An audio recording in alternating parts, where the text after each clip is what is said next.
القرآن يوحدنا لطريق الخير يوجهنا الله تعالى أنزله ورسول الله معلمنا.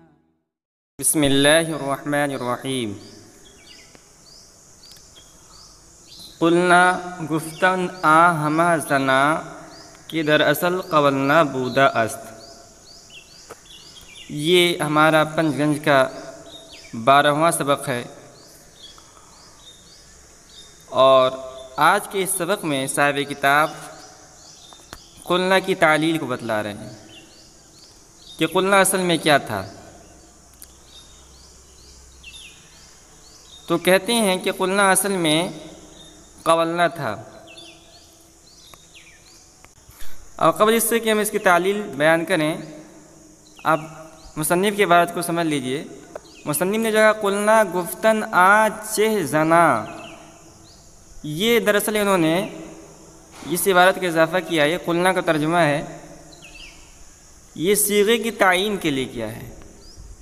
قلنا گفتن چہ زنا، قلنا ترجمہ ہوا قلنا کا ترجمہ کیا ہے؟ ان سب عورتوں نے کہا. ہم اردو میں ترجمہ کرتے ہیں نا قلنا ان سب عورتوں نے کہا. تو یہ دراصل صیغے کی تعین کے لیے کیا ہے. دراصل قلنا جس طرح جمع مؤنث غائب معروف کا صیغہ ہے، اسی طرح مجہول کا بھی صیغہ ہو سکتا ہے، اور اسی طرح امر حاضر معروف کا بھی صیغہ ہو سکتا ہے.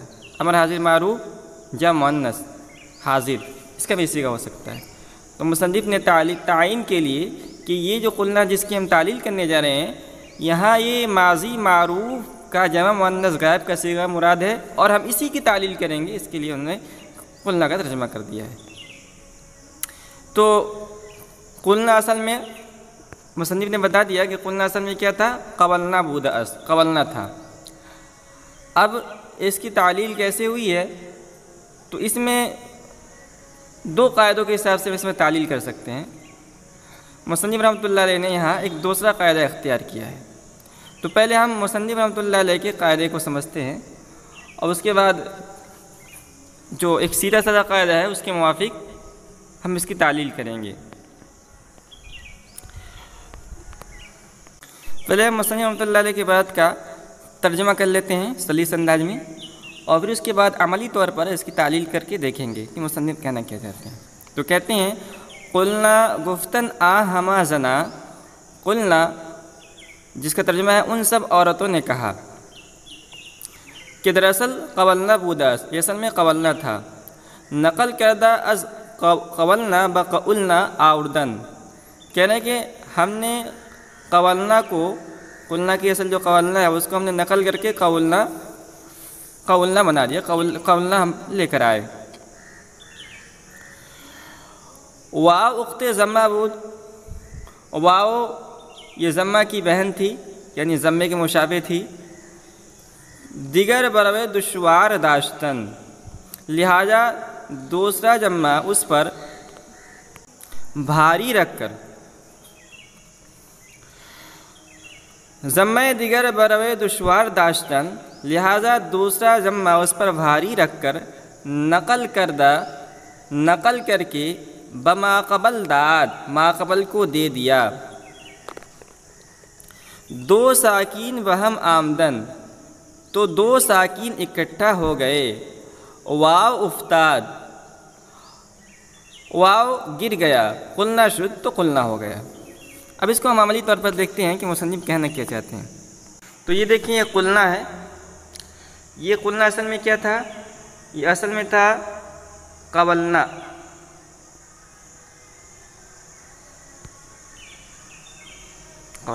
ٹھیک ہے، یہ قلنا اصل میں کیا ہے؟ قولنا.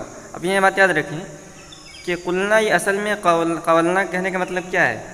مطلب یہ ہے کہ جب عربی زبان کی ایجاد ہوئی تھی، عربی زبان کو بنایا گیا تھا، تو اس وقت جو بولنے والے لوگ ہیں، عربی زبان جو بولتے تھے وہ قلنا نہیں بولتے تھے، قولنا بولتے تھے. بعد میں جو ہے تعلیل ہو کر یہ قلنا ہو گیا. مطلب یہ عربی زبان کے اندر قولنا کا بھی استعمال ہوا ہے. لیکن یہ اصل میں سب جو قواعد ہوتے ہیں اس کو کہتے ہیں اندھے کی لاٹھی. ایسا نہیں ہوا ہے کہ ہم نے کہیں کسی نے بھی عربی ذخائر کے اندر، عربی کی جتنی کتابیں ہیں عربی ادب کی، کہیں جو ہے قولنا ہمیں نہیں ملا ہے۔ مطلب یہ ہے کہ قاعدے بنائے جاتے ہیں، قاعدے تو بعد میں بنتے ہیں نا، قاعدے بنائے جاتے ہیں اور پھر ان قاعدوں کو ٹھیک بتلانے کے لیے کہ جو قاعدہ بتایا ہے زبردستی تعلیل کی جاتی ہے، ورنہ ایسا نہیں کہ کہیں عربی ذخائر کے اندر قولنا استعمال ہوا ہو۔ تو یہ قلنا اصل میں قولنا تھا، ٹھیک ہے۔ اب صاحب کتاب کہہ رہے ہیں کہ ہم نے کیا کیا کہ ہم نے یہاں سے جو ہے یہ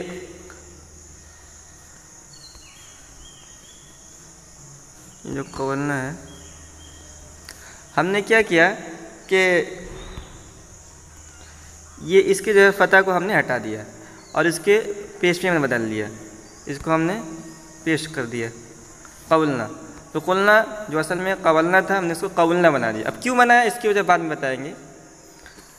تو اب یہ سیدھے سے سمجھیے قلنا اصل میں قولنا تھا، ہم یوں بھی کہہ سکتے ہیں۔ اب کہہ رہے ہیں واو اخت ضمہ بود، واو یہ ضمہ کی بہن ہے، یعنی ضمہ کے مشابہ ہے۔ تو ضمہ دیگر بروے دشوار داشتن، تو دوسرا ضمہ اس کا دشوار ہو گیا، یعنی گویا دو ضمہ ہو گئے، دو پیش ہو گئے، اس لیے یہ دونوں دشوار ہو گئے، پڑھنے میں دشواری ہوگی، زبان کے اندر ثقل پیدا ہوگا۔ لہذا ہم نے کیا کیا کہ اس پیش کو اٹھا کر ہم نے قاف کو دے دیا، ٹھیک ہے۔ ہم نے کیا کیا ہے یہ دے دیا۔ اب اے بھی ساکن ہو گیا، واو بھی ساکن ہو گیا، لام بھی ساکن ہو گیا، تو اجتماع ساکنین ہو گیا۔ دو ساکین بہم آمدن، دو ساکین ایک ساتھ اکٹھے ہو گئے، واو افتاد، واو گر گیا، قلنا شد تو قلنا ہو گیا۔ تو اس طرح ہم نے واو گرا دیا، تو یہ ہو جائے گا قلنا، ٹھیک ہے۔ اب سوال یہ پیدا ہوتا ہے کہ آپ نے جو قلنا سے، قلنا کی جو اصل تھی قولنا، اس سے آپ نے اس کو قولنا کیوں بنایا؟ اس کا جواب صاحب کتاب دے رہے ہیں۔ تو کہتے ہیں سوال از قولنا بقولنا چرا نقل کردن، آپ نے قولنا سے قولنا کیوں نقل کیا؟ اس کا جواب دے رہے ہیں صاحب کتاب، خود سوال قائم کیا اور سوال قائم کرنے کے بعد اس کا جواب دے رہے ہیں۔ اس کو دفع دخل مقدر کہتے ہیں۔ آدمی طالب علم پڑھے گا، طالب علم کو اچانک سے سوال ذہن میں سوال آئے گا، بھائی جب قلنا کی اصل قولنا تھی تو ہم اسے قولنا کیوں بنائیں گے؟ ہم قولنا سے تعلیل کریں گے، قولنا سے ہم کیوں تعلیل کریں گے؟ تو جواب ہے زیرا چہ واو خاص کے الف شد بے افتد و دلیل نبود بر حذف واو۔ تو کہہ رہے ہیں کہ زیرا چہ واو خاص کے واو نے چاہا کہ الف شد، الف ہو جائے، الف ہو کر بے افتد گر جائے۔ تو کہنے کا مطلب یہ ہے کہ یہ جو قلنا کی اصل قولنا ہے، واو متحرک ہے اور اس کا ماقبل مفتوح ہے، تو واو متحرک ماقبل مفتوح، تو واو کو الف سے بدل دیا جاتا ہے، تو واو الف بن جاتا، اور واو الف بننے کے بعد گر جاتا اجتماع ساکنین کی وجہ سے اور قلنا ہو جاتا۔ ایک تعلیل بھی ہے، اس کو ہم ابھی بتائیں گے۔ تو وہاں کوئی دلیل نہیں ہوتی کہ قلنا اصل میں قولنا تھا، تو ہم نے قلنا کو پہلے قولنا کی طرف نقل کیا تاکہ جب تعلیل کریں قولنا پہلے بنائیں، تو وہاں پر واو جو ہے یہ دلالت کرے کہ یہاں پر کیا کہتے ہیں ایک واو تھا جس کو حذف کر دیا گیا، اسی کو کہنا ہے دلیل نبود بر حذف واو، اور واو کے حذف پہ کوئی دلیل نہیں تھی، پس ضمہ در آوردن، تو ضمہ لے کر آیا، یعنی ہم نے قلنا کو قولنا بنایا، قلنا کی اصل جو قولنا ہے اس کو ہم نے قولنا بنایا تاکہ یہ واو یہ پیش دلالت کرے کہ یہاں پہ واو محذوف ہے، تا دلیل باشد، تاکہ دلیل ہو بر حذف واو کے حذف پر۔ کہہ رہے ہیں وہ دیگر اخواتی اورا۔ اچھا پہلے ہم سمجھ لیتے ہیں دوسری تعلیل کیا ہے۔ تو دوسری جو تعلیل ہوئی ہے یہ جو کالا قاعدہ تھا اسی کی روشنی میں ہوئی ہے۔ تو یہاں قاعدہ بیان کیا تھا صاحب کتاب نے کہ زیرا کے ہر واو و یا کی متحرک باشد، جان لیجیے کہ ہر واو اور یا، ہمیں واو سے مطلب ہے، یا سے مطلب نہیں ہے اس قاعدے کے لیے، اس تعلیل کے لیے۔ ہر واو و یا کے متحرک باشد، ہر واو اور یا جو متحرک ہو، ماقبل مفتوح، اور اس کا ماقبل مفتوح ہو تو واو کو الف سے بدل دیا جاتا ہے۔ یہ اس قاعدہ کا خلاصہ تھا۔ تو اب یہاں یہ دیکھیں کہ قلنا اس کی اصل قولنا تھی.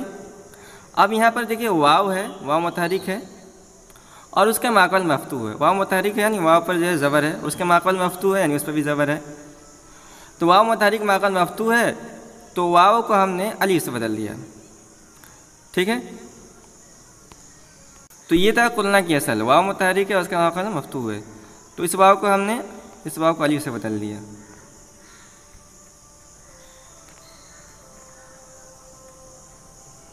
اب ہو گیا یہ قاف الف لام ساکین انا. اب اجتماع ساکنین کی وجہ سے اس کو پڑھنا دشوار ہوا تو ہم نے الف کو گرا دیا. ابھی ہو گیا قلنا، قلنا ہو گیا. اب ایک دوسرا قاعدہ ہے کہ معتل عین واوی، معتل عین میں مفتوح العین ہو، اگر معتل عین واوی مفتوح العین ہو تو فا کلمہ کو ضمہ دے دیا جاتا ہے. تو یہ معتل عین واوی ہے، اس کا فا کلمہ قاف ہے، تو اس کو ہم نے ضمہ دے دیا تو ہو گیا قلنا.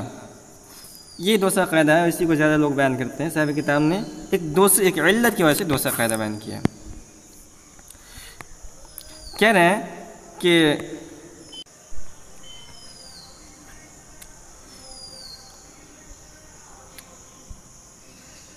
وَدِگَرَ اخوات اورا ہم بری قیاس کنن، قلنا کے دیگر بہنوں کو اسی پر قیاس کیا جائے. یعنی قلنا سے لے کے قلنا تک، یہ جو ان پہلے غدان بیان کیا ہے نا،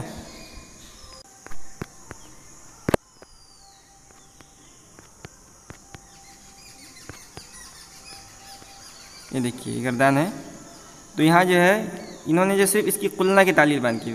بعض اس بات پہلے ماضی معروف میں قلنا کی تعلیل بیان کی. اب قلتا، قلتما، قلتم، قلتی، قلتما، قلتن، قلتو، قلنا، سب کے اندر یہی تعلیل ہوگا، اسی طرح تعلیل کی جائے گی. ٹھیک ہے.